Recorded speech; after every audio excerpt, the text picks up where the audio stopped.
Under the cold darkness of the Santa Cruz Desert, the Sinaloa Cartel's armored convoy stealthily crosses the Arizona border, loaded with heavy machine guns, tons of fentanyl, and a bold plan to seize American soil, challenging sovereignty at the deadliest blind spot. They believe they are ghosts undetectable, but in the sky, invisible electronic eyes have locked onto every movement, every heat signature.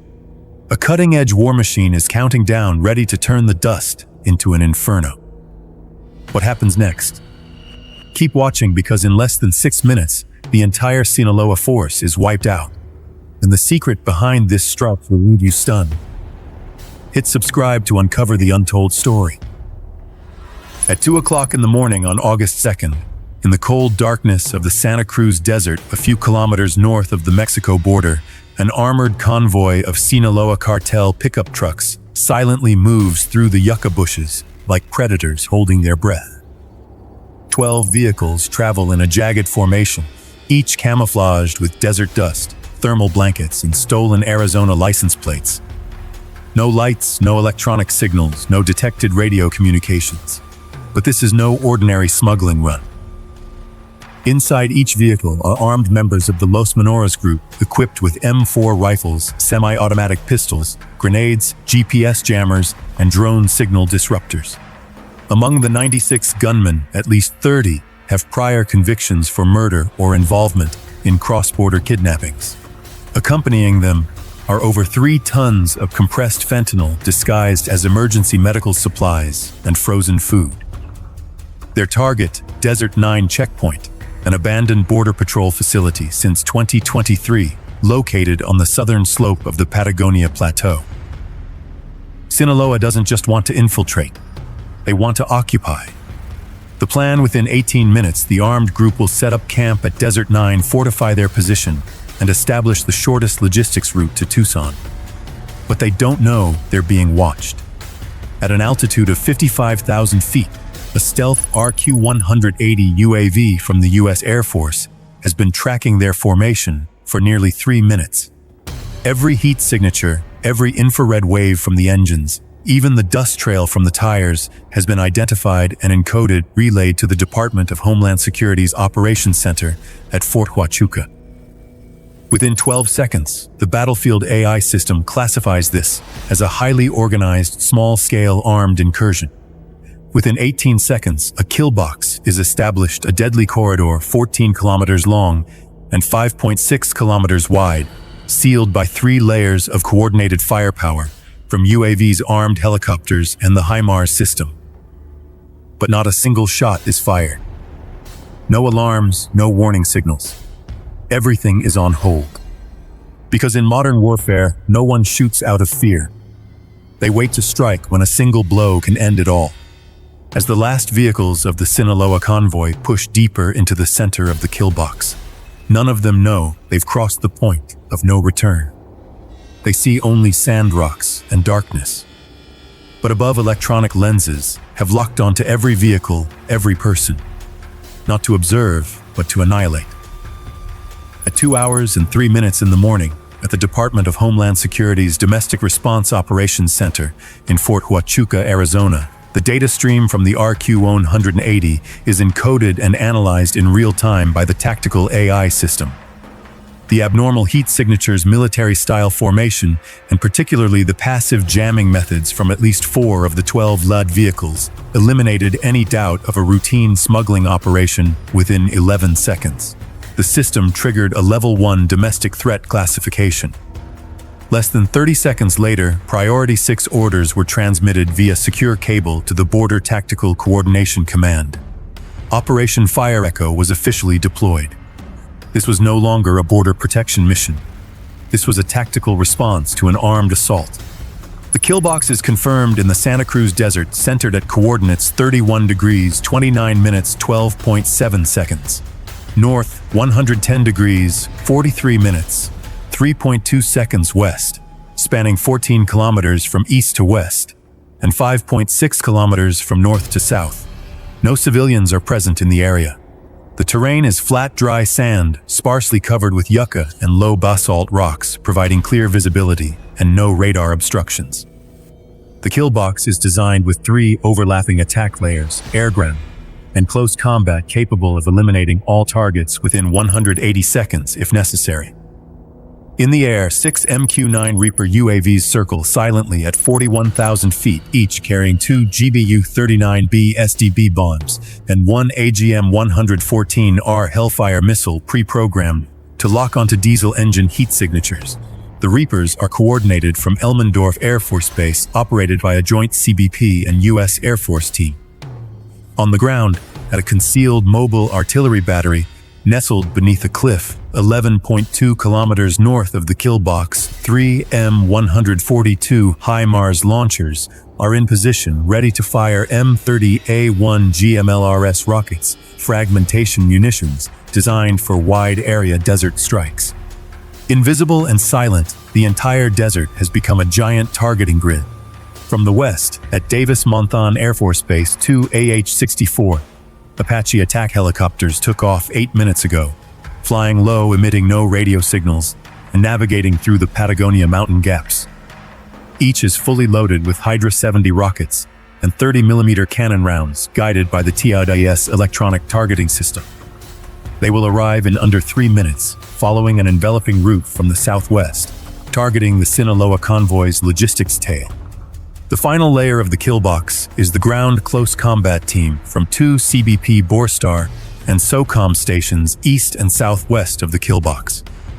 2 rapid response units were deployed at 2 hours and 4 minutes in the morning.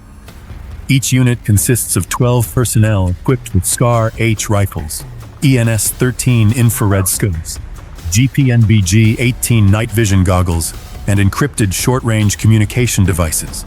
Their mission: intercept, neutralize, and capture any survivors from the kill box. All escape routes are sealed.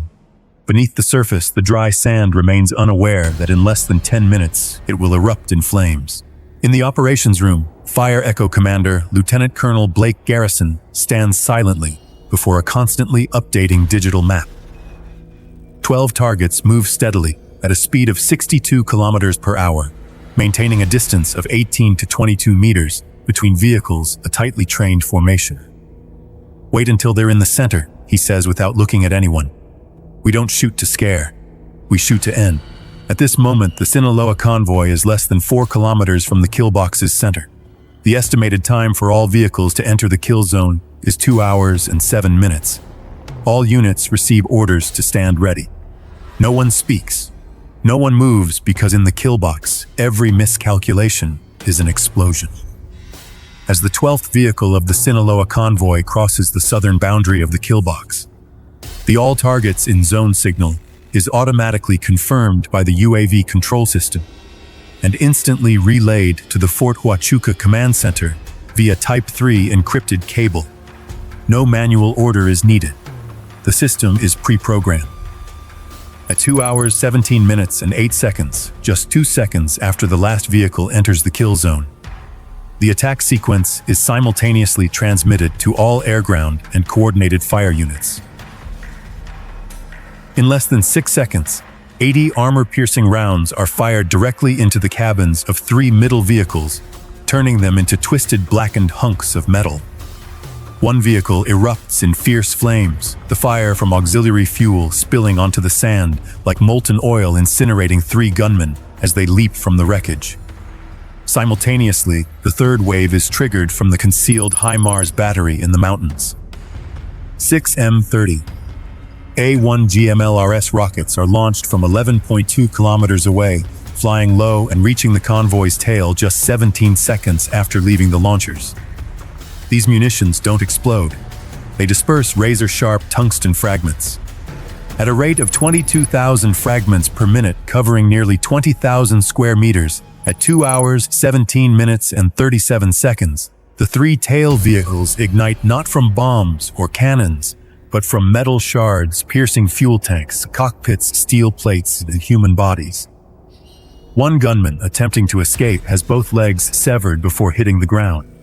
The Sinaloa formation is completely paralyzed. In the first 31 seconds, 9 of the 12 vehicles are utterly destroyed. Flames erupt.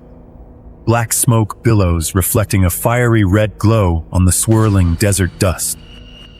Do you support this war? If yes, comment the number 2. If not, comment the number 5. But the operation doesn't stop. The fourth wave continues as the 3 remaining MQ-9 UAVs switch to low-altitude attack mode. Each UAV launches one AGM-114R Hellfire missile locking directly onto the 2 remaining vehicles attempting to turn back. Both missiles slam into the undercarriages, detonating RPG rounds in the rear. The explosions lift the vehicles off the ground, flipping them before they crash heavily into the sand, sending shockwaves rippling to rock formations 1 kilometer away. By 2 hours and 18 minutes, no vehicles remain operational. Only the sound of twisting metal secondary ammunition explosions and the shadows of figures crawling from the burning wreckage remain. Data from the laptops reveals resupply plans, escape routes, and secondary rendezvous points in Phoenix and Yuma, all marked with specific GPS coordinates and codenames like Ruta Sombra and Tunel 3A. U.S. forces sustained no casualties. One MQ-9 UAV suffered minor damage from a pistol round during a low pass affecting its left optical sensor, but it completed its mission and landed safely at Elmendorf. The battle concluded in 5 minutes and 43 seconds from the first fire order. Target elimination rate 100%. No one escaped. No distress signals were sent. Not a single bullet from the cartel reached U.S. defenses. It unfolded like a fleeting nightmare where only one side knew it was at war. The other died before they could draw their weapons. When the Director of Homeland Security stepped to the podium and confirmed that the entire Sinaloa armed force was obliterated in under 6 minutes, no one in the press room doubted that something monumental had occurred in the Arizona desert. This wasn't just a successful battle. It was a resolute statement from a superpower facing a new kind of threat, where the line between cartel terrorism and warfare blurs beyond distinction. And the most terrifying thing for the enemy isn't the UAVs or smart bombs. It's the silence. A kind of warfare where the other side doesn't know it's engaged until its entire force is incinerated. The Santa Cruz kill box isn't just a battlefield. It's a practical model of 21st century homeland defense doctrine. No waiting for the enemy to fire first. No ultimatums. No reaction, only resolution. For the first time in history, an armed paramilitary group stepped onto U.S. soil. They hoped to seize land infrastructure and establish a fentanyl smuggling route. But all were erased, as if they never existed. No battalions, no fighter squadrons, just UAVs data and a cold decision. Even more remarkable is the speed and coordination among agencies from the Air Force CBP SOCOM to the Department of Homeland Security, all operating as a single entity. No gaps, no wasted steps. This doesn't just prove the effectiveness of the killbox strategy. It also sends a clear message to transnational criminal organizations, paramilitary forces, and powers watching from across the border. Anyone who thinks America is weakening should watch that 6-minute video. And in the blackened, twisted metal scattered across the hot Santa Cruz sand, there's a truth colder than any statement. The border is no longer a place of control. It's a trap. And once the enemy steps in, they'll never have a chance to step out. The annihilation of the Sinaloa Cartel's armed force in under 6 minutes was not just a tactical victory. It was a powerful affirmation of America's defensive capabilities, vigilance, and absolute deterrent strength in the era of unconventional warfare. When a criminal organization dares to plan an incursion into U.S. territory, seize an old checkpoint, and establish a fentanyl smuggling route on American soil, it's no longer smuggling, it's invasion. But what makes this story unique is how America responded. No fanfare, no haste, no mistakes. The kill box was sealed like a perfect trap, with MQ-9 Reaper UAVs, Apache helicopters, HIMARS artillery, and elite ground units all coordinated with second-by-second precision in 5 minutes and 43 seconds. All 12 of the cartel's armored vehicles were destroyed. 89 members were killed, with no one escaping. The survivors didn't even fire a single significant shot. Freedom is never a given. It must be protected, nurtured, and fought for to endure. For the American people, this is a reminder that threats can come from anywhere. But with unity, vigilance, and modern technology, no scheme is unstoppable. For leaders, it's proof that investing in intelligent defense capabilities is non-negotiable. And for enemies, look to the Santa Cruz kill box, where every illusion of power and invincibility was burned to ash. The profound lesson from the Santa Cruz battle is that freedom is never a given. It must be safeguarded with vigilance and absolute strength.